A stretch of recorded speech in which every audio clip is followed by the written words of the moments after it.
السلام عليكم ورحمة الله تعالى وبركاته. قيارتين عجلنا هاي كسو دواعد برنامج كيني فاقداد عيارها قضبضا عايدين كوهيننا وحاكميدا جولكي أليسون ريكوردي لقد ديوان قليي حدقي قرانكا يقيمينتي عيارتيدي كولانكي ليفربول iyo وست برون جول uu dhaliyay ilbiriqsiyadii ugu dambeeyay madax uu ku dhaliyay gool hayaha Alisson Becker ayaa Liverpool siiyay guul ay ku rafaaday oo ay ka gaadhay West Brom oo gool kala hormartay.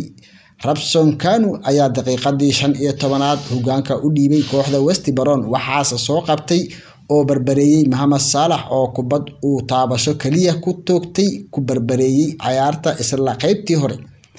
daqiiqadii ugu dambeysay ee waqtiga dheeraadka ah ee ciyaarta lagu daray iyadoo uu garsooruhu isku diyaarinayo in uu afuufo seediga dhamaadka ayuu gool hayaha reer Brazil ee Alisson Becker soo galay koorne ay soo qaadanaysay ama ay soo tuuraneysay kooxda Liverpool waxaana uu ku qabtay madax awood badan oo uu ku hubsaday shabaqa.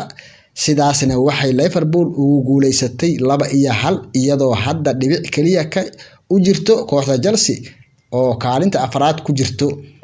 taariikhda Liverpool oo dhan tan iyo markii la aas-aasay sanadkii 1892 Alisson ayaa noqday gool hayihii ugu horeeyay ee gool u dhaliyay ciyaar caadi ah. horey uma aysan dhicin in gool haye u saxiixo gool Liverpool waxay guuleysatay 6 ka mid ah 8 ciyaarood ee ugu dambeeyay horyaalka Premier League. labada kalane barbaro ayay gashay waxayna natiijooyinkii la mid yihiin goolihii iyo barbarihii ay Reds ka keentay 19 ciyaarood ee ka horeeyay ee horyaalka.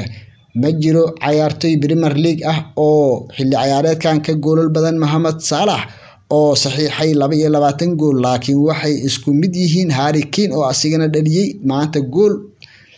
Salah iyo Harry Kane ayaa waxa ay wada leeyihiin min 22 gool.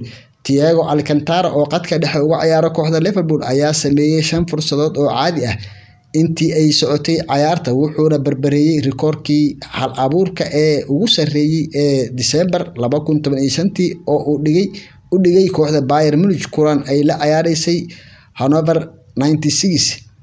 goolka Alonso uu dhaliyay Liverpool daqiiqadii 94aad iyo waliba 18 ilbiriqsi waxa uu noqday midkii Liverpool gool u dhaliyay match 2016 daqiiqadii 90aad waa goolka ugu habsameeyay badan leh ay Liverpool dhaliso waxayna goolkaas Benteke uu ka dhaliyay kooxda Crystal Palace.